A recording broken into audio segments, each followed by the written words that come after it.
Luego esta clase la subo a YouTube y les voy a enviar a ambos cursos el link por correo. ¿Les parece? Ya. Sí, profe, muchas gracias. Ya, qué bueno, súper, súper bien. Ya está. Entonces, dame un segundo, no sé qué estoy haciendo. ¿No? Ay, soy idiota. Necesito minimizar. Espérenme. Buscar la clase, pues espérenme un segundo. Uy, qué bueno que pasó esto así. Qué genial en realidad. Y lo que pasa es que como yo siempre ocupo el mismo link, siempre, para todos mis cursos, chicas y chicos, les digo al tiro, siempre es el mismo link. ¿Ya? Así que para que no piensen que yo subo un link cada clase, es siempre el mismo. Entonces, donde sí vamos a tener problemas, yo creo, es en pasar la asistencia, pero ya lo vemos al final. Denme un segundo. Endocrine System, terapia ocupacional, que es el mismo que biología.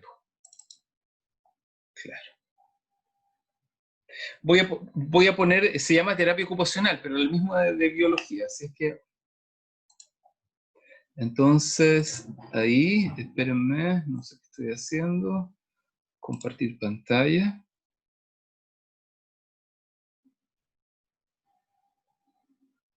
Les insisto, chicos, cualquier cosa, me interrumpen de inmediato. Si hay algo que no se entienda o qué sé yo. Ya. ¿Todo el mundo está viendo esa porquería que dice sistema endocrino? Sí. Sí. Ya, listo. Sí, profe. Vamos. Vamos, chiquillos lindos. Esperemos que lo pasemos bien, que no sea una cuestión tan amarga, estas clases raras. Miren, el programa de fisiología se los envío a la gente de terapia, se los envío por correo. Pero es el programa clásico de fisiología para que no lo comentemos y las fechas de notas también se las envío por correo, ¿ya? Para que las tengan claro. Las tengo en una planilla ahí, pero para que no perdamos el tiempo en eso. Entonces, fíjense que vamos a partir hablando del sistema endocrino. Entonces, cuando uno dice, oye, ¿qué es el sistema endocrino? ¿Qué importancia tiene el sistema endocrino en nosotros como humanos? Resulta, chicas y chicos, que todo lo que nos pasa debido a dos sistemas esenciales, en realidad. Bueno, el sistema nervioso y el sistema endocrino. Entonces, el sistema endocrino es un sistema que correlaciona, que coordina todas las funciones de nuestro organismo y lo hace mediante una sustancia llamada hormona. Entonces, por ahí vamos metiéndonos de a poquito en este cuento. ¿Ya? Entonces voy a ir con la primera diapo. Para partir, digamos, ¿ya? Una cosa súper interesante es decirles que aquí tienen un modelo, el primero, voy a poner un marcador, opción de puntero, pluma, ahí tiene un modelo donde ustedes ven una célula que dice célula emisora, ¿ya? Entonces esta célula emisora va a emitir esas cositas, esas pelotitas rojas que son una sustancia, no sé, que le vamos a llamar ligandos. ¿Ya? Ligandos porque son sustancias que se van a ligar a algo, que se van a unir a algo. ¿Ya? Entonces, esos ligandos van a actuar sobre una célula que se llama target cell. Target, chicos, significa como, ¿se han fijado cuando uno hace una cuestión así como, tenía esas macanas así pegadas? Yo tenía una cuando era adolescente así en la pared de mi pieza así, hoy no se ve nada la cuestión. Espérame, no sé con qué rayar con esto. Esas macanas así son como tiros al blanco, ¿se acuerdan? Ya, entonces eso es como hablar de target, o sea, como decir el blanco, donde va a llegar esa sustancia. Entonces uno dice, bueno, ¿dónde va a llegar esta sustancia? Esta sustancia va a llegar a una célula blanco, a una célula target. Por eso, en algunos textos de endocrinología, si no me equivoco, el Gannon habla de célula blanco, por referirse como a tirar al blanco. Entonces, esta molécula que está enviando, este ligando, va a llegar a una célula blanco. ¿Y qué va a tener esa célula blanco de especial? Esa célula blanco va a tener un receptor. Entonces, esa molécula que está ahí va a ser un receptor. ¿Ya? Y entonces, una vez que esa sustancia llegue a ese receptor va a desarrollar una respuesta. ¿Ya? Perfecto. Pero aquí al lado, si ustedes se fijan, hay una célula que dice no target cell. Entonces, ¿qué es una no target cell? Bueno, una célula estúpida que no tiene el receptor. Entonces, dice, ¿sí? ¿Alguien habló? ¿No? ¿Fue como un error? Ya. Entonces, dice que no tiene un receptor para el ligando. Por lo tanto, como no tiene un receptor para el ligando, no es una target cell. Es una célula a la cual ese ligando no le hace nada. O sea, dicho de otra manera, es como que yo te dijera, mira, vamos a fabricar una hormona y la vamos a tirar sobre 1.000.000 de células. Entonces, la pregunta es, ¿a qué células le va a hacer efecto esa hormona? Bueno, a las células que tengan receptores para esa hormona, a las otras no. ¿Ya? ¿Preguntas?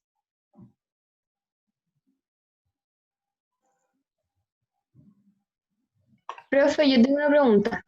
Dímela. ¿Usted va a pasar los nombres como en inglés o va a ser como va a cambiar el nombre después? No, mira, qué buena explicación. Resulta que una de las cosas más importantes en el mundo es entender que el lenguaje de la ciencia es en inglés. Yo soy pésimo para el inglés, me carga, se lo juro, me carga. Pero no me ha quedado otra alternativa para estudiar un posgrado, qué sé yo, que aprender inglés, por lo menos inglés científico, inglés técnico. Entonces, como uno de los objetivos transversales, en el fondo, de la educación superior, es que los estudiantes puedan entender un poquito el inglés técnico en cada área, entonces ustedes se van a dar cuenta que normalmente yo en mis diapos siempre voy mostrando cosas que están escritas en inglés, pero siempre las voy traduciendo al español. ¿Ya está? Así es que no se sorprendan si van a aparecer cosas en inglés. Además les voy a decir otra cosa tremendamente importante. Mira, les voy a dar la explicación a todos, incluyendo a la gente de TO y también a la gente de biología que está ahora reunidos con nosotros, que son, en realidad es la hora de biología, para ser exacto.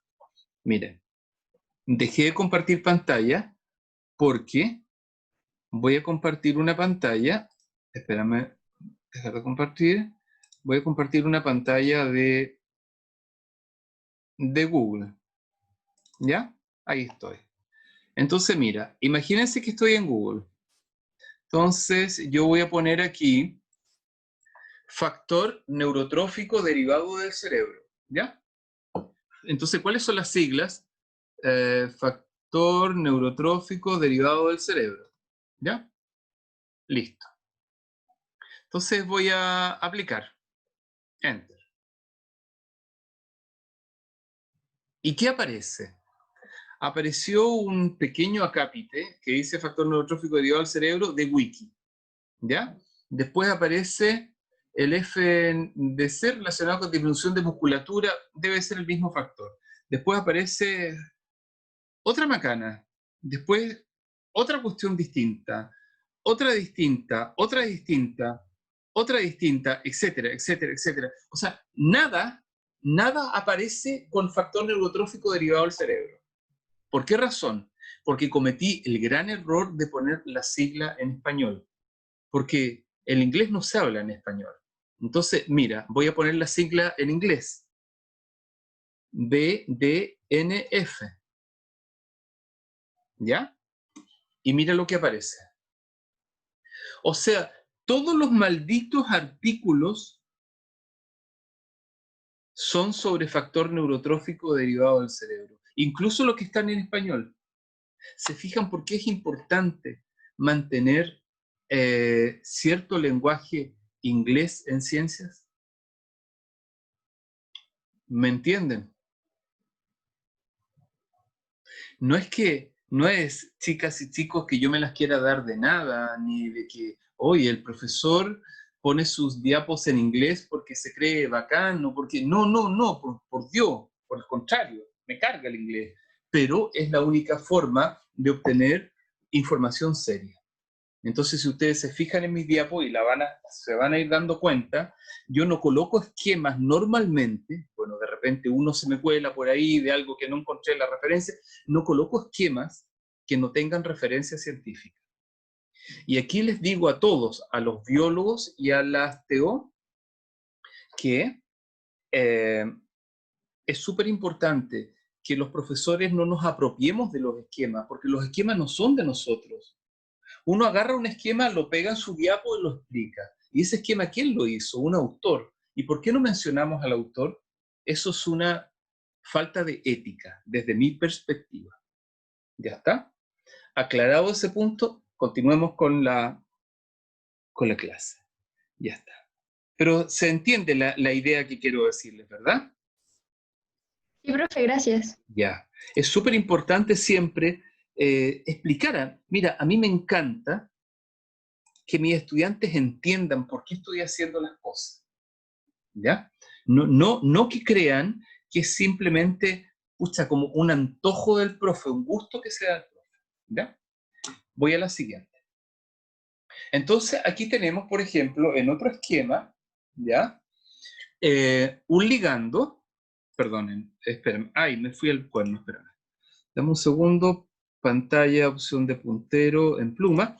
Aquí tenemos un ligando, y este ligando actúa sobre un receptor. Y el receptor, fíjense, realiza una respuesta.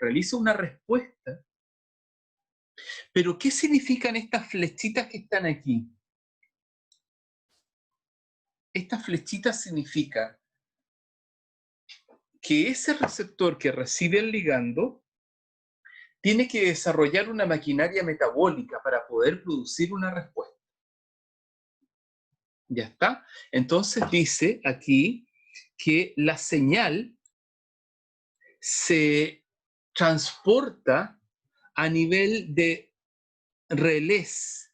Los relés, chicos, son, como quien dice, sistemas interpuestos en escala, sistemas de contactos secundarios. Entonces, por eso dice mensajeros químicos que llevan la señal en un relé.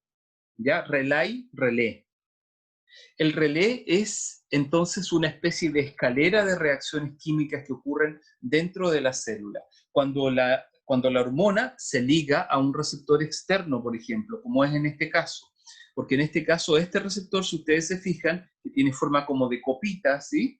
Es un receptor que está ubicado en la membrana celular. Voy a la siguiente. Entonces aquí, chicos, nosotros vamos a definir, como quien dice, el concepto, tres conceptos esenciales. El concepto paracrino, el concepto primero autocrino, luego paracrino y luego endocrino. ¿Ya? Entonces, el concepto autocrino significa que la célula fabrica una sustancia, ponte tú que fabrica una hormona. Y luego la hormona, si ustedes se fijan, ¿qué le pasa a la hormona ahí, Camila, por ejemplo? ¿Qué hace la hormona que se fabricó recién?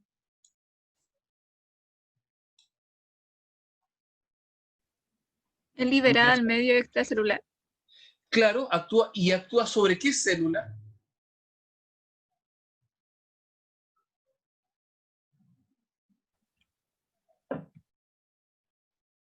Sobre la célula diana. Claro, pero ¿sí o no que actúa sobre la misma célula que la produjo? Sí, ¿Verdad que sí? O sea que la célula produjo una hormona y esa hormona actúa sobre la misma célula, que es lo que ustedes llaman Célula diana, célula blanco, célula target, qué sé yo. ¿Ya está? Entonces, en el fondo, miren qué interesante es, o sea, una célula puede fabricar una hormona que actúa sobre sí misma. Eso es interesante. Ya. ¿Y cómo se le llama a ese diseño? Se le llama autocrino. ¿Ya? Si es que van tomando notas, autocrino. ¿Cómo es el segundo sistema? El segundo sistema... Profesor, ¿Cómo? tengo una ¿Perdona? duda. ¿Sí? Lo que pasa es que, por lo que yo sabía, la señalización endocrina era la que los ligandos eran las hormonas. Como que comúnmente eso nos enseñan en el colegio. ¿Ya? Y la autocrina eran otros ligandos, como no sé, factores de crecimiento. Sí, eventualmente, ¿cuál es tu nombre? Perdóname. Valentina. Valentina, por ejemplo, NGF, BEGF,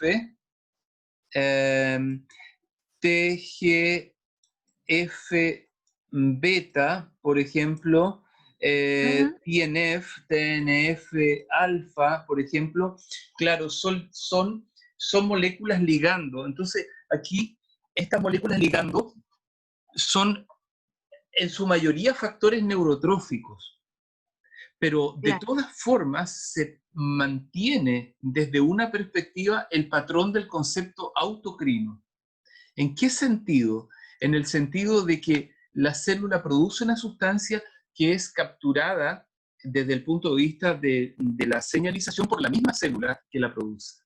¿Ya? Claro, sí. Siempre que haya un sistema autocrino nos vamos a referir a eso. Sí, ¿Ya? sí, entiendo eso, profe, pero mi duda era si las hormonas se producían a partir de señalización autocrina y hacían también como el recorrido autocrino, o sea, la célula emisora era la misma célula diana. O sea, de hecho, en algunas regiones específicas, por ejemplo, de la glándula adrenal, Ujú. la glándula adrenal en su médula fabrica norepinefrina, y esa Ya. norepinefrina igual tiene una acción autocrina. Ya, pero Fíjate, a pesar de que algunos autores como Nelson, por ejemplo, dice, no deberíamos llamarle a eso hormona, deberíamos llamarle, o sea, perdón, me refiero a los factores neurotróficos, deberíamos llamarle solamente hormona a aquellas sustancias que tengan grandes recorridos. Pero esa claro, es una sí. discusión teórica y no hay definiciones específicas al respecto. Es buena Ah, la apreciación de todas maneras, tú lo agregas, ya, gracias, profe. ¿ya? Entonces aquí, por ejemplo, de nuevo nos vamos a encontrar con un problema parecido, mira, en el sistema de señalización paracrina. Porque, por ejemplo, la gastrina, ¿verdad? Es una hormona que se fabrica a nivel de la porción terminal del estómago y del intestino delgado. Y la gastrina actúa sobre las células secretoras del estómago, sobre las células parietales. Entonces, la pregunta es, ¿qué es la gastrina? ¿Es un factor neurotrófico? No, particularmente la gastrina está absolutamente definida como una hormona. Sin embargo, en ese contexto tiene una función paracrina. ¿Ya? Así que es justo un ambiente como de aguas de definición. Eso. ¿Ya? Perfecto. Entonces, en este caso podríamos tener el ejemplo de la gastrina, ¿ya? Que se libera en un grupo de células, en las células G, obviamente, porque son las que fabrican gastrina, entonces se asocian a receptores y estos receptores están entonces en un tejido en el vecindario, en un tejido adyacente. Cuando decimos vecindario, nos podemos referir a un vecindario inmediato, ¿ya? De unas cuantas micras, o nos podemos referir a un vecindario más lejano de centímetros, ¿ya? De 10 centímetros, qué sé yo. Esos son vecindarios celulares.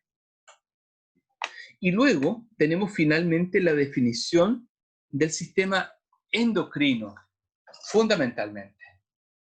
Entonces, el sistema endocrino, y ahí sí que estamos absolutamente claros, endo significa al interior de la sangre. Entonces, lo que hace el sistema endocrino es liberar una sustancia. esa sustancia es producida por un mecanismo, qué sé yo, de endoplásmico rugoso, en fin, una macana de síntesis proteica.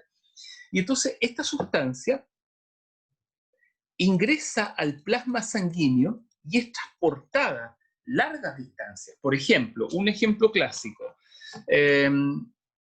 ACTH es la hormona adrenocorticotropina. La hormona adrenocorticotropina es fabricada ahí, donde está la glándula hipófisis.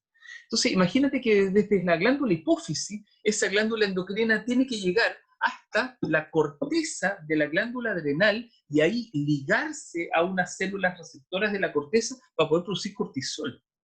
Entonces, en este caso, el viaje largo lo hace a través del plasma sanguíneo.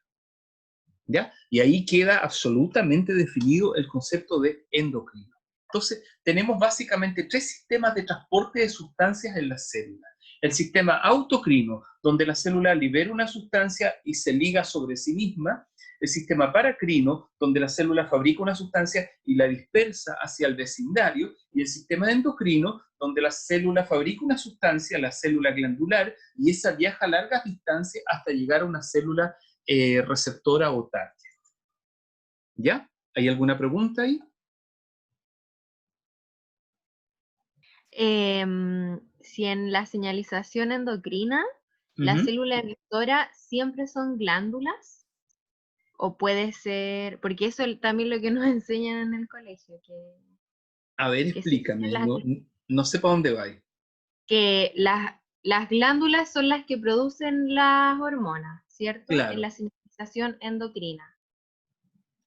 Entonces quiero saber si es que en este tipo de señalización solo las glándulas son las que producen estas hormonas o otra cosa. Mira, te lo voy a decir así de simple y claro. En la señalización autocrina, por ejemplo, una neurona podría tranquilamente liberar un factor neurotrófico como NGF, Neural Growth Factor. O, ¿sí? Por ejemplo, una célula, imagínate esto que es tremendo, una célula fibroblástica marcada con un gen tumoral P57 podría liberar, por ejemplo, VEGF, Vascular Endothelial Growth Factor, ¿verdad? Y este Vascular Endothelial Growth Factor generar en los vasos sanguíneos del vecindario, generar un tumor tremendamente vascularizado. Claro. Entonces, claro, efectivamente, hay otro tipo de células no glandulares por especialización que pueden liberar factores que tienen acciones autocrinas y paracrinas. Ah, ya. Gracias, profe. Ya, súper, súper bien. Ya. ¿Y tú eres, me dijiste? ¿Perdón? Valentina. Valentina. Mira, me gusta Valentina. Me gusta que cómo lo que pasa es que tuve que hacer una clase sobre esto, entonces me generaron muchas dudas lo que encontré en internet. Ya. No, ya. Ya, sí. Ok. Bueno, internet, tú sabes, es arma de doble filo, es como amor-odio. Sí, claro. Sí, mucho, mucho. Bueno, hagamos ahora una comparación, chicas y chicos, sobre el sistema endocrino y el sistema nervioso. El sistema nervioso es un sistema, es wired, es un sistema con cables. Todo, en el fondo, cuando hablamos del sistema nervioso, hablamos siempre así, perdónenme que saque yo estas cosas estúpidas como para explicar, pero estamos hablando de un sistema de cableado, donde hay un circuito, donde hay nervios y donde todos los malditos nervios siempre son cables. ¿Ya? Y estos cables, ¿verdad?, son axones de neuronas. Eso es el sistema nervioso. Sin embargo, el sistema endocrino es un sistema absolutamente wireless, o sea, un sistema inalámbrico, podríamos decirlo de alguna manera, ¿no?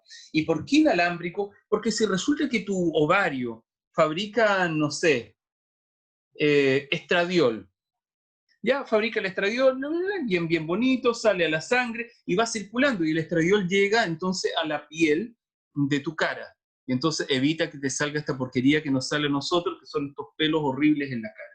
Porque el estradiol está provocando un cambio, ¿verdad?, en el bulbo piloso, bloqueando la producción de pelo. ¿Por qué a las ancianas les sale pelito en la cara?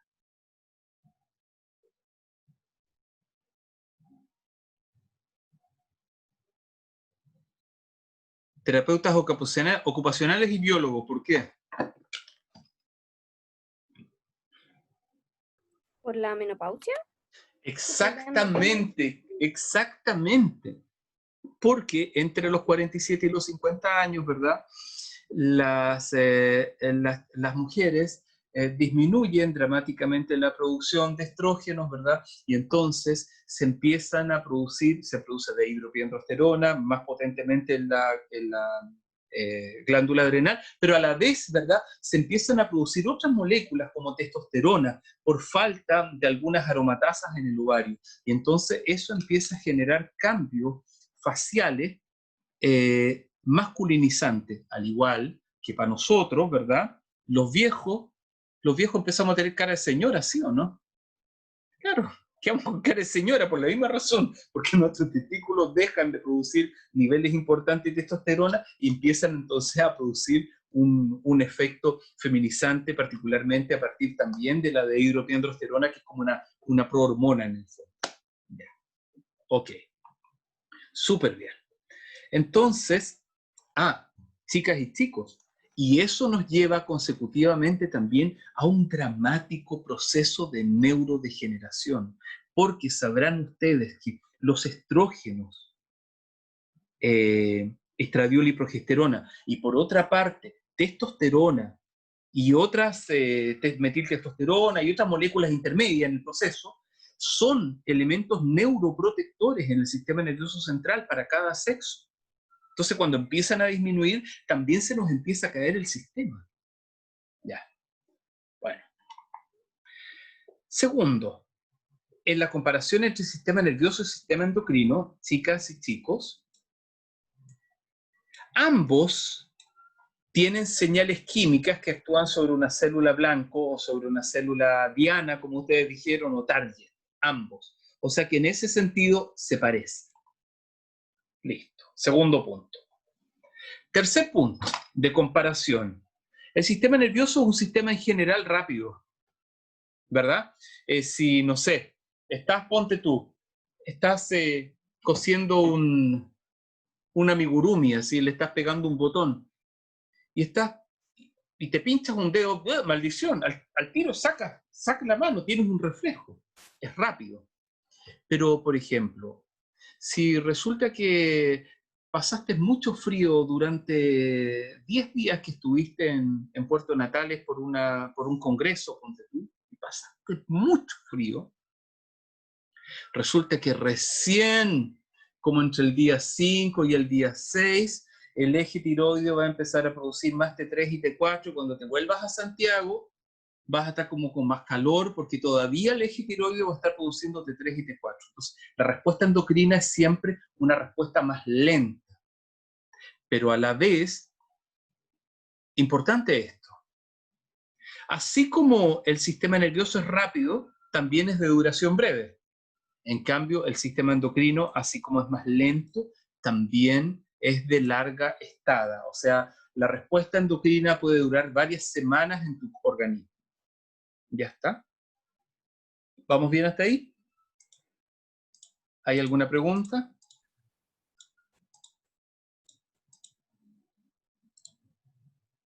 No, yo le voy a hacer una pregunta a Varinia, de biología. Varinia, ¿estás por ahí? Sí, profe, aquí estoy. Ya, perfecto. Ya. Varinia, dime una cosa. ¿En qué situaciones, por ejemplo, crees tú que podría ser conveniente que el sistema endocrino fuese lento, como es de hecho? ¿En qué situaciones?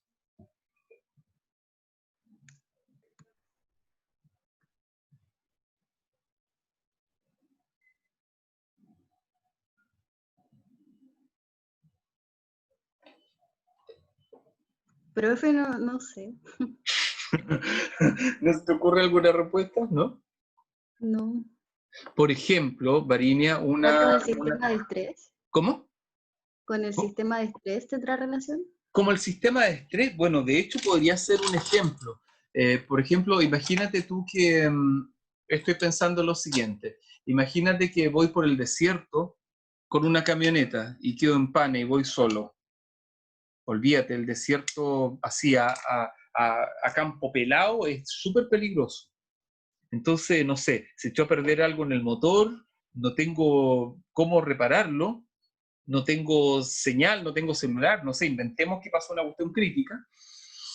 Y entonces me voy a estresar mucho, pero ese estrés va a durar 4 o 5 días y eso va a ser muy útil para mí, porque me va a transformar brevemente en un sujeto un poquito más inteligente, con mayor capacidad de respuesta, y voy a estar más atento a las señales, voy a dormir menos, Claro. y Que probablemente va a mejora significar... las capacidades cognitivas. Exactamente, y va a mejorar mis capacidades cognitivas para responder al problema. Claro. Entonces, en ese sentido, tiene buena gracia que el sistema endocrino sea un poquito también más lento. Ya. Ok, súper.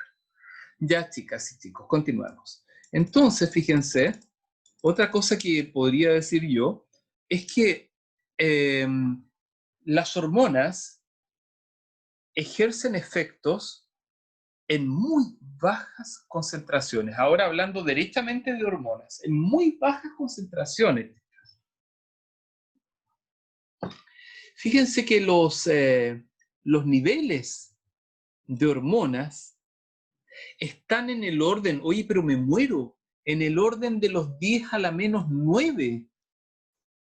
10 a la menos 9 molar.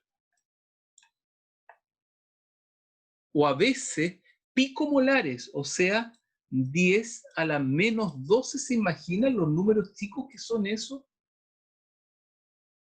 Entonces, ¿sabes lo que me hace reflexionar a mí esto? Una cuestión, se los voy a decir directamente. Me imagino, chicas y chicos, que todos conocen algún musculín por ahí. De esos musculines que van al gimnasio y que andan así, y como que hablan así, y tienen unos tremendos pectorales y unos bíceps así gigantes. Entonces tú le dices, oye, qué buenos bíceps, compadre. Sí, sí, profe, sí, es que entreno mucho. Entonces yo les digo, sí, sí, sí. Estrenas con la jeringuilla en la mano. ¿Qué se inyectan? Se inyectan dos cosas. Se inyectan hormonas sexuales, testosterona, metiltestosterona, y se inyectan hormonas de crecimiento. Entonces, ¿cuál es el detalle? El detalle es que, como se inyectan cantidades grotescas de hormonas, las posibilidades de que hagan en el futuro un cáncer son altísimas. Cáncer de próstata, cáncer de tejido mamario. He visto casos de chicos con cáncer mamario por uso de hormonas en los gimnasios. ¿Y quiénes le venden las hormonas? Unos tipos así raros que van a los gimnasios y que venden frasquitos de multidosis así, que son hormonas para uso veterinario, chicas. Entonces es tremendo. Las hormonas necesitan niveles muy bajitos para su funcionamiento. Y si tú le metes un nivel más alto de hormona, echas a perder todo el ciclo de regulación hormonal del organismo. ¿Ya? ¿Alguna pregunta?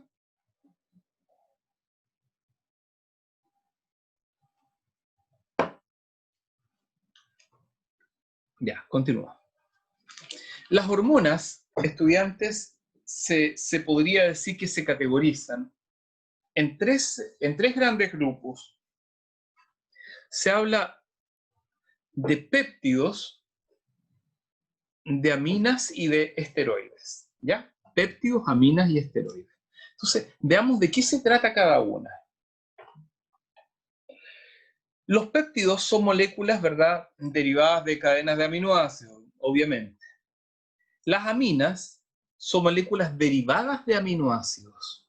Y los esteroides son moléculas derivadas de una moleculita que me imagino que aprendieron en orgánica, el ciclopentano perhidrofenantreno, o sea, la molécula de colesterol. ¿Ya? Vamos. Hablemos un poquito de las hormonas peptídicas, algo así bien básico, ¿eh? Por favor. Primero, esta es una pregunta para cualquiera que quiera responderme. ¿Por qué creen ustedes que las hormonas peptídicas son hidrofílicas?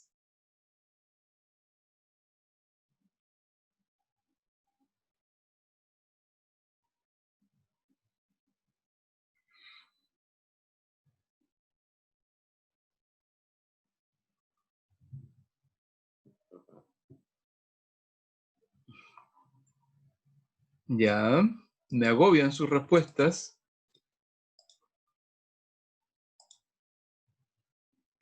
Para pasar a través de la membrana sin necesidad de un canal, ¿podría ser? Mira, la idea era buena, pero no. Otra respuesta.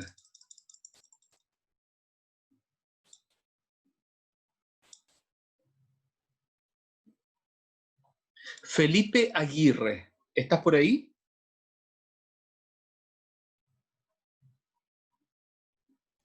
Sí, Felipe, sí. ¿ya? ¿Qué respuesta tienes tú? Ninguna de momento, estaba pensando. ¿Cómo? Estaba pensando, no tengo ninguna de momento. No tienes ninguna idea. Ya. Bueno, yo les voy a decir alguna idea que tengo yo. Lo que pasa, chicos, es que, a ver, ¿cómo decírselos? Imagínense que tengo aquí un vaso con agua. Espérame.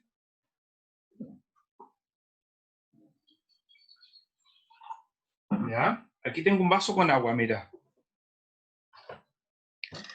Y ahora, imagínense que esta es una proteína. Mira, esta proteína va a ser un algodón. ¿Ya? Lo voy a ingresar al agua. Mira lo que pasa. ¿Se fijan que el algodón se inunda completamente en el agua? No queda flotando. No se disuelve tampoco, pero queda como si estuviera disuelto. O sea, se une perfectamente al agua. Entonces, las proteínas, chicos, son sustancias tremendamente hidrofílicas, porque muchos de sus aminoácidos, ¿verdad?, tienen algunas cargas eléctricas que permiten que la molécula se asocie a la molécula de agua. Recuerden ustedes que la molécula de agua en el fondo es un oxígeno con dos grupos OH en un ángulo de 102.6 grados, qué sé yo, en fin, no sé, ahí, una cosa así. Entonces, aquí hay un delta positivo, ya está, y aquí hay un delta negativo. Entonces, con estos deltas positivos y negativos en las moléculas de agua, las proteínas pueden embeberse muy bien en esa molécula de agua. Y por esa razón decimos que las proteínas viajan disueltas en el plasma. No es que se vayan a disolver, chiquillos. Ese algodón no está disuelto realmente. Es una forma de decir que viajan bien unidas al agua. ¿Ya está? Si yo hubiese puesto aquí adentro, chicos, un pedazo de mantequilla, por ejemplo, ¿ustedes creen que se hubiese unido así al agua? Claramente no. Ok, entonces los péptidos, a diferencia de lo que planteaste tu hija, no pueden entrar a la célula. Si hay una célula aquí, por ejemplo, ponte tú, ¿ya? Aquí hay una célula y aquí hay una proteína grande, esa proteína pero no entra, pero nunca a la célula, la célula no la deja entrar, porque la célula no tiene por qué aceptar una proteína que no es de ella. Recuérdense ustedes que cuando nosotros nos comemos una porquería de estas, por ejemplo, perdónenme que les muestre esta asquerosidad, cuando nos comemos una de estas porquerías son proteínas, pero estas proteínas no entran a nuestra sangre. ¿Qué entra a nuestra sangre? La degradación de esas proteínas. Esas proteínas se transforman en aminoácidos de acuerdo a nuestro jugo gástrico y toda esa macana, y luego los aminoácidos sí pueden ingresar a nuestra sangre, pero las proteínas no pueden ingresar a nuestra sangre, a nuestras células. Si tú agarras un poco de yogur, por ejemplo, y se lo metes a un gallo con una jeringa, vía endovenosa el gallo se muere de un shock anafiláctico, porque no podemos soportar proteínas que no sean nuestras dentro de nuestras células. Ok. Entonces, por esa razón, las proteínas tienen siempre sus receptores en la superficie celular. Entonces, si esta proteína quiere hacer algo con la célula, lo único que tiene que hacer es agarrarse a un receptor que está ubicado en la superficie. ¿Ya? Y entonces ese receptor va a enviar una señal para adentro y esa señal va a llamarse segundo mensajero. ¿Y qué va a hacer ese segundo mensajero en el interior de la célula? Puede activar genes específicos en la regulación de síntesis de proteína. Por ejemplo, si yo me meto, soy idiota, y me inyecto hormona de crecimiento, porque soy un idiota, entonces seguramente va a aumentar mi masa muscular. Y también me voy a hacer un espectacular cáncer mamario o cáncer de próstata. Ya. Voy a la siguiente. ¿Cómo se fabrican las hormonas peptídicas? Muy simple. Esto es igual que lo que veían en el cole. A propósito de Valentina, que parece que estudiaste en un excelente cole. ¿Dónde estudiaste, Valentina? Profe, yo soy de Calama. Estudié en el Colegio San Nicolás de Calama. Oye, pero qué espectacular, me encanta tu cole, porque encuentro que primero te da así desplante y luego ya sabes cosas bonitas que no se enseñan casi siempre en el cole, así que excelente tu cole. Ya, de verdad, excelente. Entonces, fíjate que aquí, por ejemplo, entonces hay una molécula de RNA mensajero, ¿se acuerdan de esa historia del cole, verdad? Entonces, que las vieron en celular, ¿ya tuvieron celular o no? Sí, profe. Sí, ya, perfecto. Y las TEO, o sea, las de terapia, ¿tuvieron celular también?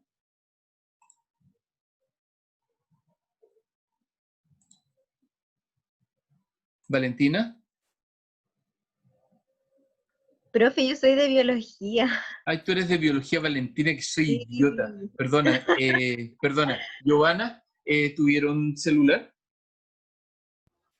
Yo sí, Sí, ya, perfecto. Aquí en la U, digamos. sí. Ya, No, pero es perfecto. que cuando estoy de segundo, los chiquillos deben, no sé si estarlo teniendo o ya lo tuvieron. Ah, chuta, ya. Ay, ojalá que la mayoría lo haya tenido, porque Sí, ya en tuvimos. fisiología hay muchas macanas de celular, así. Ya. Bueno, entonces aquí está un mRNA, ¿verdad? Ahí bien bonito, que salió del núcleo, que fue la copia del DNA, toda esa macana. No me quiero meter en ese negocio. Entonces, aquí se fabrica una preprohormona. Y esa preprohormona sufre un pequeño cambio y se transforma en prohormona. Y esta hormona va sufriendo una maduración sucesiva, ya no sé qué, se mete del retículo, porque este era el RER, ¿verdad? El endoplásmico rugoso, pasa al complejo de Golgi, no sé qué, y finalmente es envasado en una vesiculita ya fragmentada y lista para su utilización. Entonces, en esta utilización, por ejemplo, la proteinita esta se separó en una hormona activa, en un fragmento, y entonces la hormona activa es esa, va a ir a actuar sobre un target. ¿Ya? Perfecto. Voy a la siguiente. Entonces aquí tenemos un caso clásico, chicas, de una de esas hormonas peptídicas. ¿Quién no conoce hoy día, por favor, si hasta un gallo en la calle cualquiera habla de la insulina? Todo el mundo conoce la famosa insulina. Lo que la gente no sabe es que la insulina es una molécula que tiene dos hebras unidas por puentes disulfuro. Entonces tiene un puente disulfuro aquí, otro acá, y otro puente disulfuro ahí que hace como que se curve un poquito esa molécula de insulina. Entonces, esa molécula de insulina proviene de una molécula anterior que se llama proinsulina. Entonces, para poder transformarse en insulina, tiene que liberar una molécula que se llama péptido C. Chao, esa no la contamos. Entonces, la insulina como tal se ha fabricado igual como se fabricaron estas otras cosas. O sea, hay una preproinsulina, hay una proinsulina y después hay una insulina. Ya. Bueno, si ustedes se fijan, chicas, siempre el profesor Berrío va citando las fuentes de sus monos. ¿Ya? Siempre. Ya. Esta está citada más adelante, del GAN. Justo no tengo la cita ahí, maldición. Entonces aquí tenemos, ¿verdad?, una hormona peptídica que salió del vaso sanguíneo. Entonces salió la hormona peptídica, ¿verdad? Ahí va, bien bonita, se liga a un receptor. Ese receptor actúa, ¿verdad?, mediante un sistema, en este caso de AMP cíclico, qué sé yo. El AMP cíclico actúa como segundo mensajero y genera una respuesta río abajo. O sea, ¿qué raya para la suma? Aquí quiero que yo piensen en forma clara con esta diapositiva. Quiero que piensen en forma clara que cuando una hormona peptídica llega a una célula target, esta célula target no mete a la proteína para adentro hacia la célula, sino que la deja afuerita nomás y toca el timbre en el fondo. Y cuando toca el timbre, alguien para adentro genera una respuesta, una cascada de respuestas río abajo. ¿Ya? Perfecto. Voy al siguiente caso. Ejemplos de hormonas peptídicas ahora. Bueno, todos los factores hipotalámicos, todas las hormonas adenohipofisiarias, acuérdense que los gringos le llaman pituitaria a la adenohipófisis, porque siempre son raros los gringos.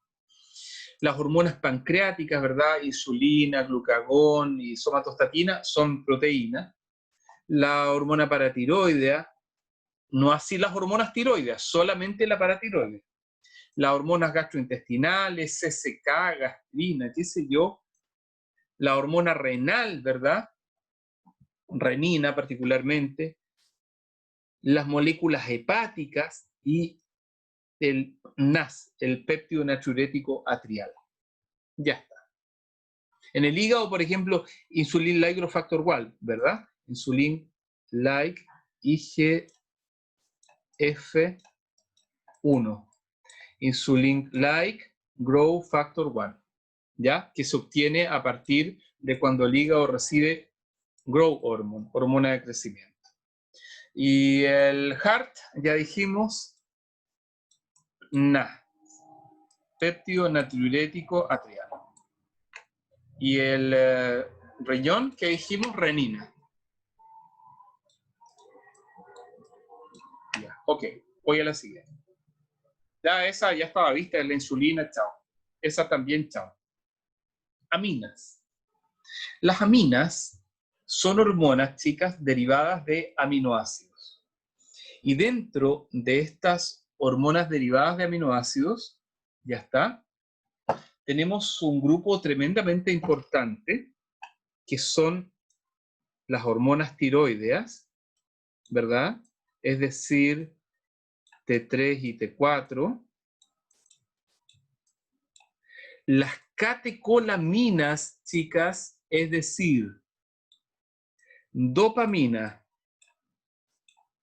norepinefrina y epinefrina.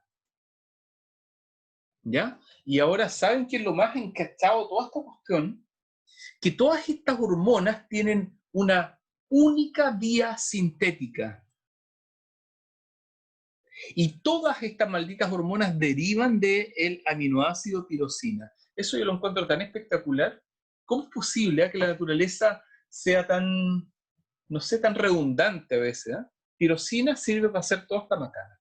Ya. Voy a la siguiente. Si tienen preguntas, me las hacen.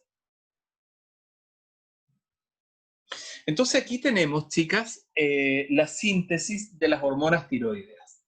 Así que vamos despacito a ver qué podemos decir al respecto.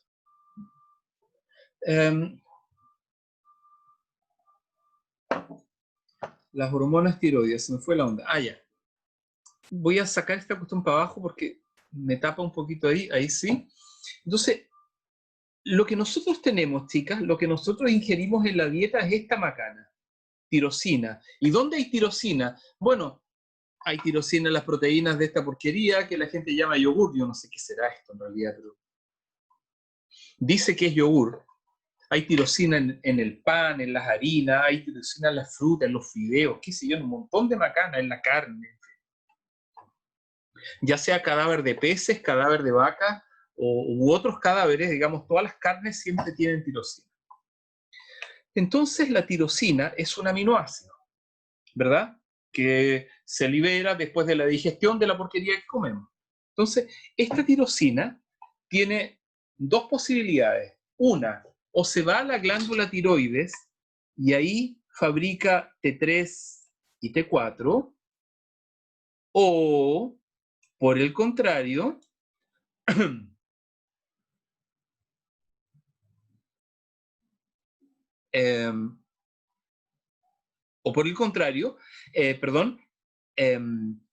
se transforma en, no sé por qué no aparece ahí, en dopamina, la dopamina en norepinefrina y la epinefrina en epinefrina, ¿ya?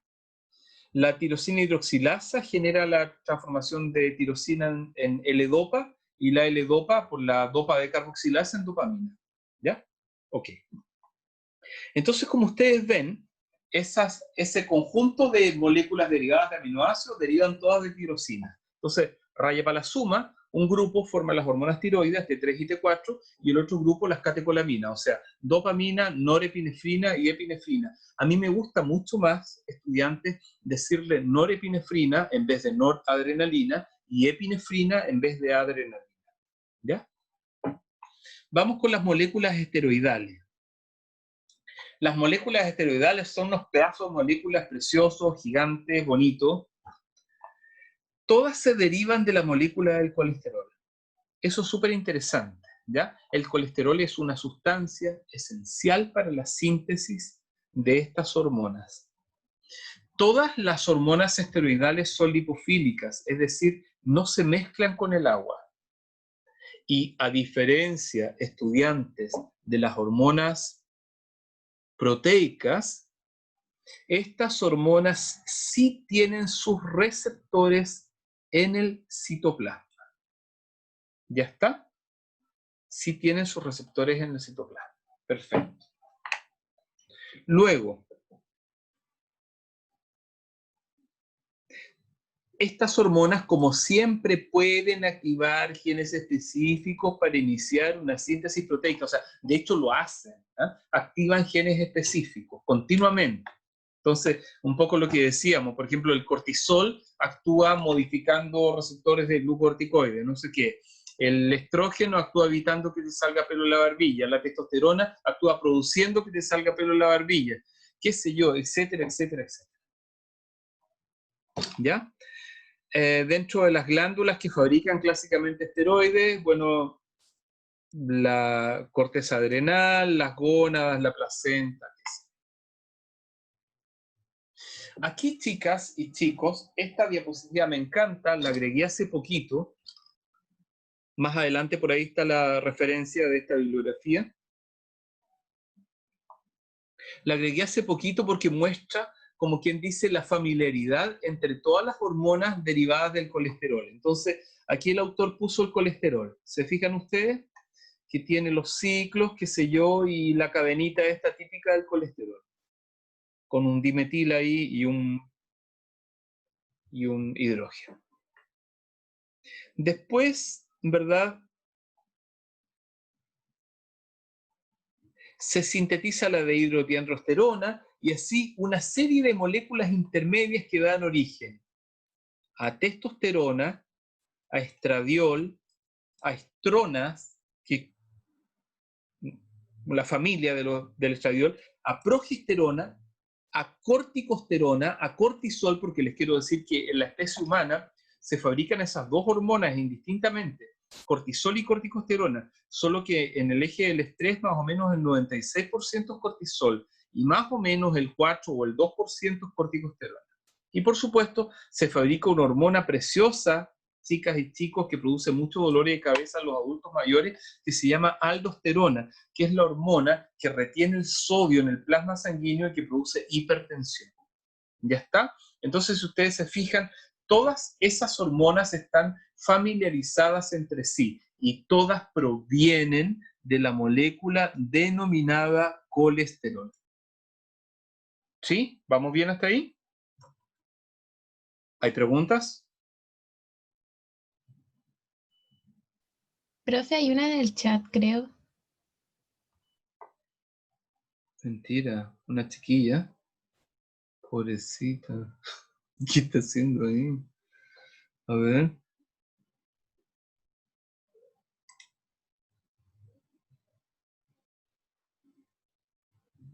Ay, no sé, no veo.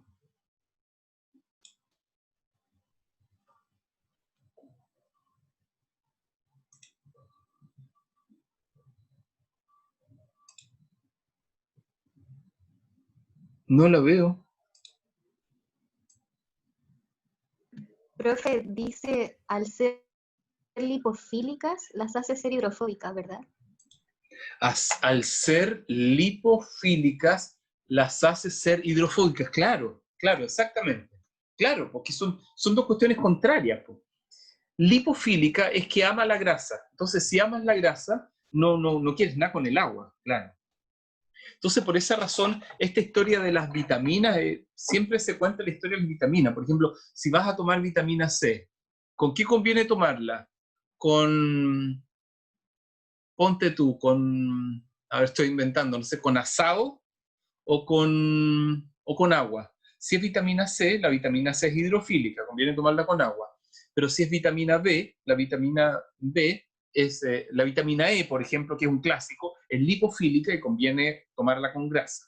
Entonces, claro, porque o es uno o es otro, excepto, por supuesto, chicas y chicos, las moléculas de la membrana celular, los fosfolípidos. Porque recuerden ustedes que los fosfolípidos son como estas macanas así para sostener el teléfono así. Son, espérame. Ay, son unas cuestiones así como con patitas, ¿verdad? Con patitas que tienen una cabeza que está hecha de fosfato y tienen unas patitas que están hechas de lípidos. Entonces, por eso se llaman fosfolípidos. Entonces, la parte lipídica es hidrofóbica y la parte del fosfato es hidrofílica. ¿Ya? Por esa razón las membranas celulares son estructuras tan interesantes y tan complejas, porque pueden por una parte mantener el agua y por la parte de adentro del sándwich de los fosfolípidos mantener las grasas. Entonces, por esa razón, las moléculas grasas cruzan fácilmente la membrana, porque se disuelven entre medio de los lípidos de la membrana celular. ¿Ya? Por esa razón, chiquillas y chiquillos lindos, la cannabis sativa, el alcohol, la cocaína, el tusi, todos pasan fácilmente a través de tus membranas celulares porque son lipofílicas. ¿Ya? Profe, tengo una duda. Dime. ¿Los péptidos opioides qué ¿Sí? son? Los Son- péptidos opioides tal cual tenía uno atrás y me lo salté. Mira, ahí tienes uno. Esa es la leucoencefalina. Por ejemplo, leucoencefalina, metencefalina, las endorfinas, todas estas son moléculas péptidos opioides. Estos péptidos opioides se ligan a un grupo de receptores que son 3 familias en realidad, son 4 en realidad. El receptor mu, el receptor kappa y el receptor delta. Son los receptores de las vías del dolor, también llamadas vías nociceptivas. Y hay un cuarto receptor llamado orphan receptor, receptor huérfano. Entonces, estos péptidos opioides son, como se dice, péptidos, o sea, son pequeñas moléculas chicas de aminoácidos. Si no me equivoco, la beta-endorfina es el más grande que tiene entre el 61 al 91 en la cadena aminoácidica, si no me equivoco. Pero mira ese péptido opioide que tengo ahí, por ejemplo. Tiene 5 aminoácidos todos pelados.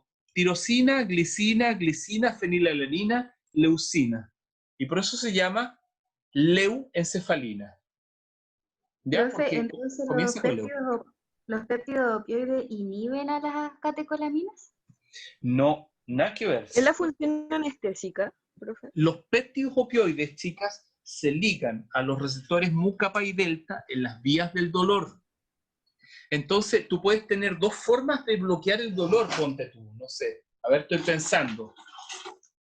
Una forma de bloquear el dolor es que tú metas una molécula como la ketamina, que es una molécula anestésica. Pero otra forma de bloquear el dolor es que tú metas un péptido opioide, como por ejemplo metadona.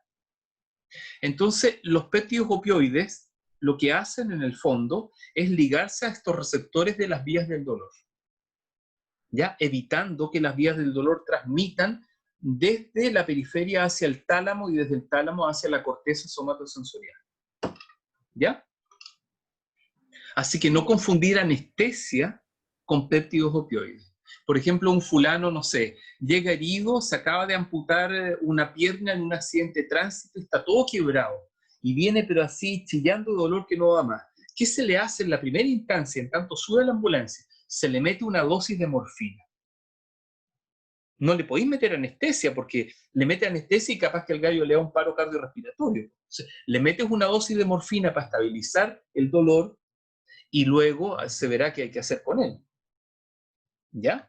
Ahora, no hay ninguna acción directa sobre las catecolaminas. Si hay alguna acción sobre catecolaminas, son todas indirectas. No hay ninguna directa ni sobre un receptor de catecolaminas ni nada que se le parezca. ¿Ya? Profe, es que ¿Sí? en el paper decía que esos péptidos opioides inhiben el sistema del estrés, suprimiendo la secreción de la hormona liberadora corticotropina y la norepinefrina. Claro, pero por vía indirecta, no por vía directa. Claro, buen punto. Muy bien, excelente. Ah, ahora entendía por qué me estabas haciendo la pregunta. Claro, claro, por vía indirecta. Exacto. Ya está. Excelente, mira, te leíste el paper, está bueno. A las chicas de terapia les voy a decir que ya les voy a dejar para la otra semana, para vuelta de vacaciones, un par de lecturas también. Pero se las voy a enviar por correo. Por si acá.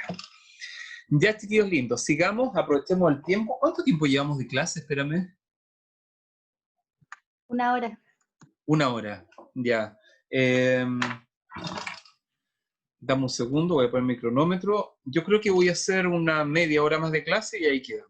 Para no ahogarlos tampoco, porque no se trata de destruirlos tampoco. Si no van a decir, oye, este viejo de porquería, oh, qué horrible, no quiero que pase eso.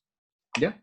Entonces, chicas y chicos, aquí tenemos estamos hablando de los esteroides, ¿verdad? Pero mira que son encachados los esteroides. Los esteroides, a diferencia de las hormonas peptídicas, cruzan fácilmente la membrana, porque son de naturaleza grasa.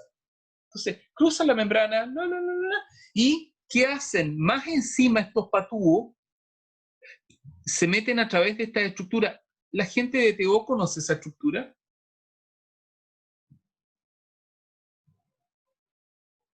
Que mostré con la flechita, esa.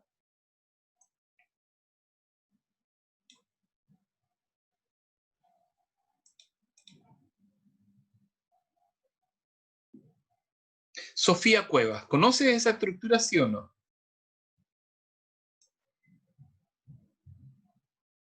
No, profe. ¿No? Son los nuclear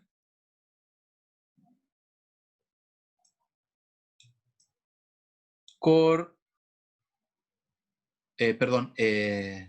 nuclear pore complex. Complejos de poros nucleares. Entonces, los complejos de poros nucleares, Sofía, son varias subunidades que forman una estructura igual que un canal iónico, así una macana, pero en la membrana del núcleo, porque aquí está la membrana de la célula, esta es la membrana celular, en la membrana del núcleo. Entonces, por ahí, por esos hoyitos, circulan sustancias, por ahí sale un RNA mensajero, ponte tú, y por ahí se meten estas patúas que son las hormonas esteroidales. Se meten por esos complejos de poros, ¿y quién las está esperando en el interior? Las está esperando un receptor, y ese receptor es una proteína dentro del núcleo, fíjate. Y esta proteína, ¿qué hace? Se mete sobre un DNA y actúa como factor de transcripción. ¿Y qué hace el factor de transcripción? Ustedes saben, agarra una hebra de DNA, la desilvana, como que la deshace, porque la hebra de DNA es una macana así, pues, ¿verdad? Que está como enroscada. Entonces la libera, le saca una hebra y empieza a producir transcripción. Hace una transcripción y fabrica una molécula de RNA mensajero. Agarra ese RNA mensajero, lo tira para afuera y los ribosomas fabrican una proteína. Mira qué encachado. Entonces, ponte tú que esa molécula que entró sea testosterona.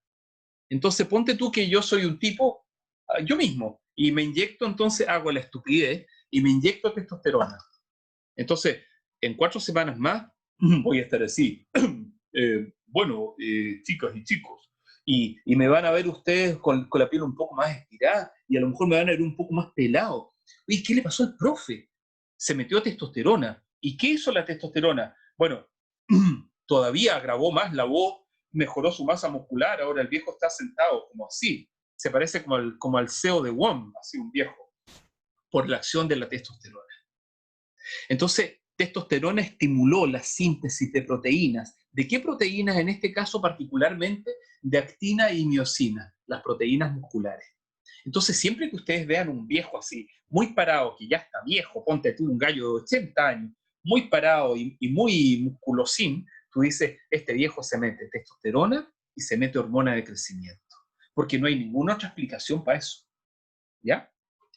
O sea, por más que entrenes, no vas a lograr producir esas tasas de niveles de hormonas.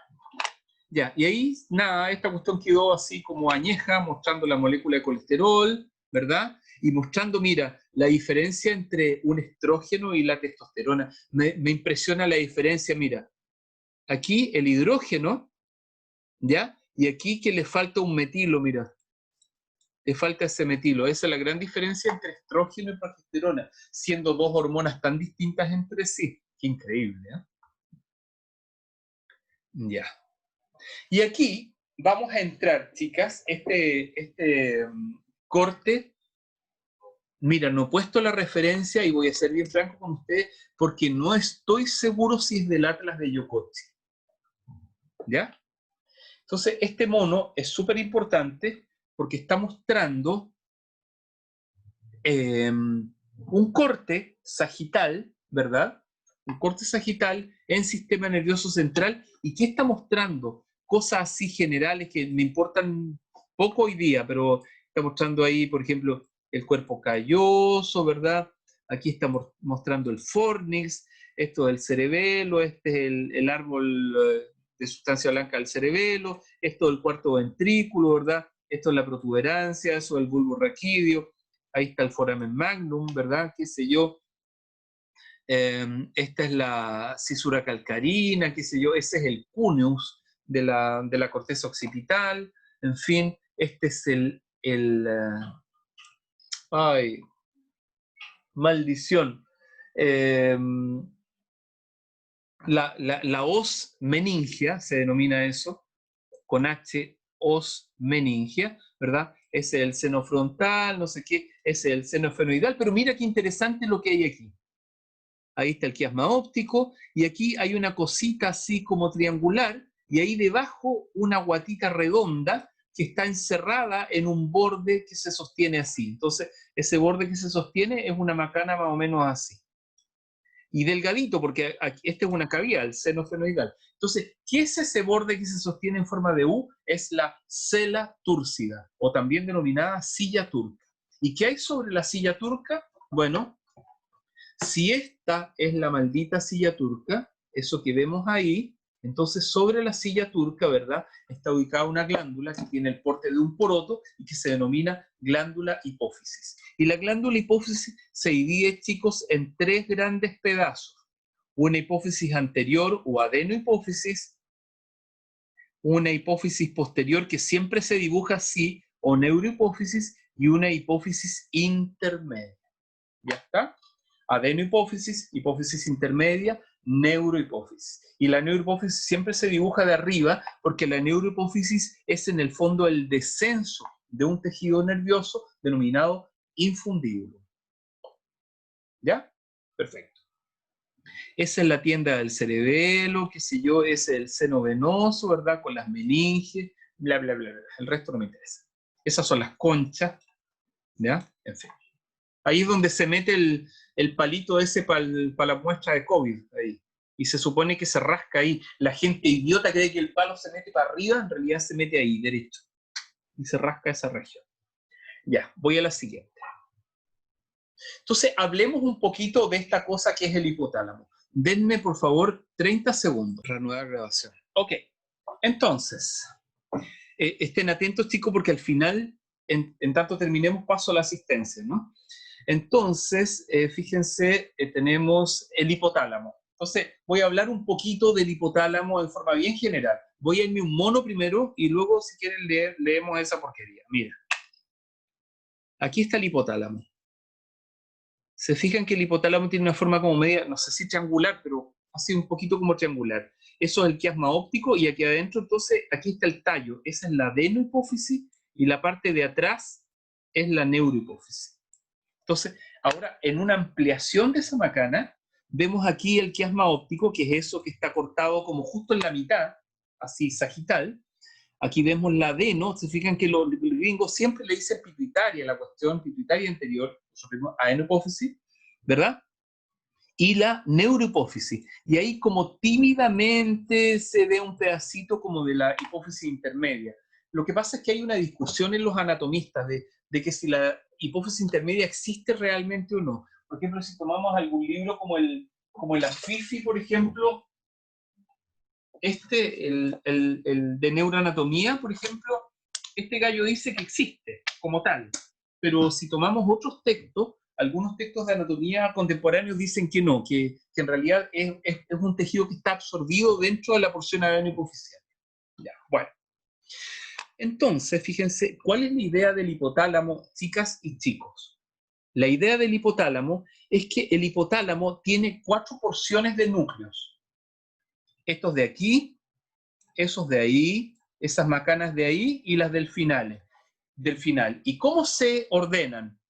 Preóptico, supraóptico, tuberal y mamilar.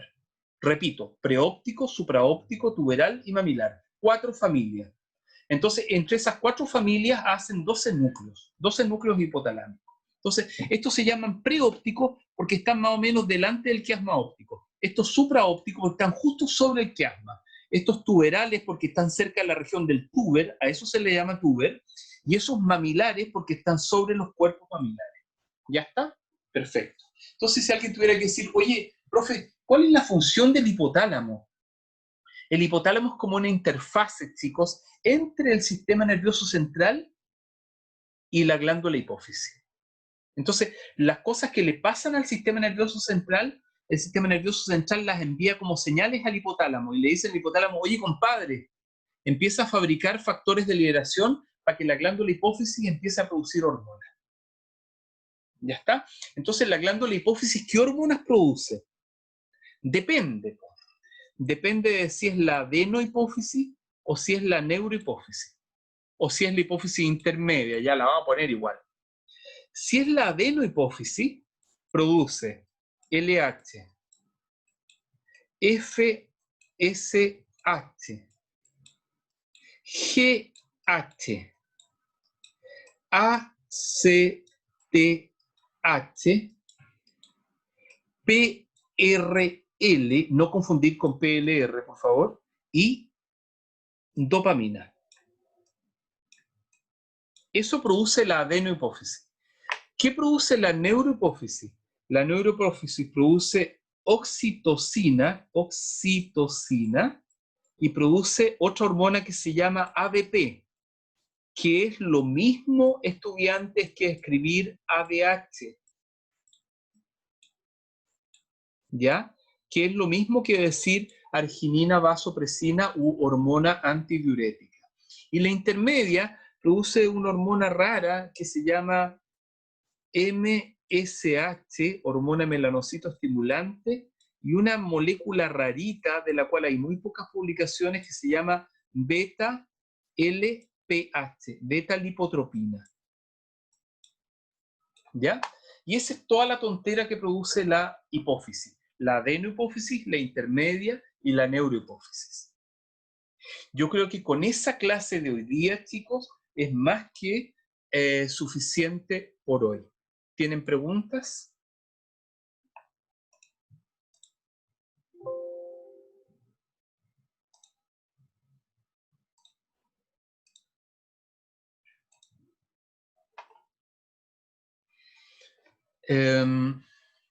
¿No?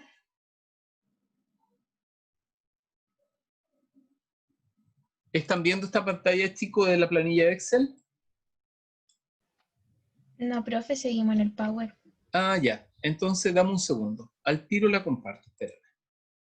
Dame un instante. Ya, ahí está. Primero con los biólogos. Báez. Cáceres. Presente, profe. Herrera. No, perdón, Presente. Galeas, disculpa. Bien, Herrera. Acá, profe, presente. Uset. Presente, profe. 1. Jofré. Presente, profe. Muy bien, 1. Mánquez. Presente, profe. Muñoz. Olmedo. Presente, profe. Pailamilla. Presente, profe. Vera. Presente. Ay, espérame. 1. Y Guajardo. Presente, profe. Ya, perfecto. Chicas de biología y chicos de biología pueden desconectarse. Están en libertad de acción. Chao, profe. Chao, Chao, que estén muy profe, que bien. esté bien. Ahora los de terapia. Chao, Chao. profe. Chao, profe, Chao. que esté bien. Chao, chicas. Vamos a terapia. A Paulaza. Espérame. Lo primero Presente, que... profe. Ya, dame un segundo, espérame, hija. Yo siempre pongo un 0 y les pongo 0 a todos para abajo, porque así es más fácil. Luego voy completando con 1. Entonces, a Paulaza, presente. Después, Aravena. Ya, al agua. Bahamondes. Presente. Barrera. Presente. Bayer. Presente. Becerra. Presente. Cáceres. Presente. Calderón. Presente. Caro. Presente. Carreño. Presente. Cuevas. Presente. Cuevas, perdón, hay 2. Juliana, ¿eras tú? Sí, presente. Ya, perfecto. Y ahora Sofía, Cuevas Sofía. Presente. Muy bien. Del Río. Profe, en el chat puso presente. Ah, sí, ya, ok. Sí. Donoso. Presente. Escobar. Presente. Eizaguirre. Presente. ¿Eizaguirre? Presente, profe. Ya, no te había oído. Fernández. Garrido. González. Labra. Presente.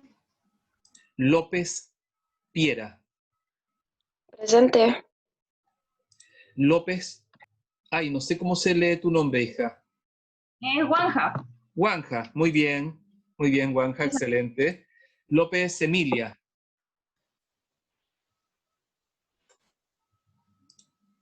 Montiel. Narváez. Presente. Rosas. Presente. Rubiño. Presente. Saavedra. Saavedra Joana. Presente. Ya, muy bien. Saavedra Osorio. Presente. Santibáñez. Presente. Soto Valentina. Presente. Valencia Grace. Presente. Catalina Vázquez. Y Scarlett Bellis. Profe, a mí no me ha nombrado. ¿Quién eres tu hijo? Soy Felipe Aguirre, soy de biología. Ay, perdón. Dame un segundo. Felipe, ¿tu apellido, hijo? Aguirre. Aguirre. ¿Y por qué Sí, no te no la- nombré? Porque no estás en la lista, hijo. Sí, lo que pasa es que ahí me matricularon después, entonces Ah, maldición. Espérame. no le voy a figurar aquí hasta como la siguiente semana. Si de hecho la clase pasada, por eso tampoco estuve, porque no estoy en su lista. Ya está. Felipe Aguirre. Ya te voy a dejar ahí pendiente, no te preocupes. Yo me las arreglo después para cambiarte Sí, ahí. yo la recuerdo igual, pero le va a aparecer en el sistema ya, asumo que de vuelta a vacaciones. porque Ya ya me está. matricularon. Ya está, perfecto. Ya. Oye, chicos, a ver, en terapia ahora, ¿quién, Valentina, querrá ser mi delegada de terapia? ¿Yo? ¿Sí? ¿Puede ser? Es que no sé si otra Valentina, pero si es yo, no tengo problema. Ya, perfecto. Listo. Entonces, a ver si después, Valentina, acordamos para que creemos un chat y toda esa macana, cosas, digamos, de hacer comunicación, un chat global con todo el curso, ¿ya? Pero que tú seas como la interceptora, ¿me entiendes? Ahí lo vemos, no te preocupes, Sí, yo obvio, no hay fijo problema. las condiciones. Ya, chicas y chicos, ha sido un placer, espero que hayan aprendido algo hoy día. Nos vemos la próxima semana en sus horarios habituales, a las 11:15, ¿ya? Profe. Cuídense mucho, que estén muy bien. Ya, chao. Chao, profe. Chao, voy a subir la Chao, grabación profe. a YouTube y les dejo el link. Chao, que estén bien. Ok, Chao, gracias. Chao, cuídense. profe. Chao, Gracias, chao. profe, chao. Chao, adiós.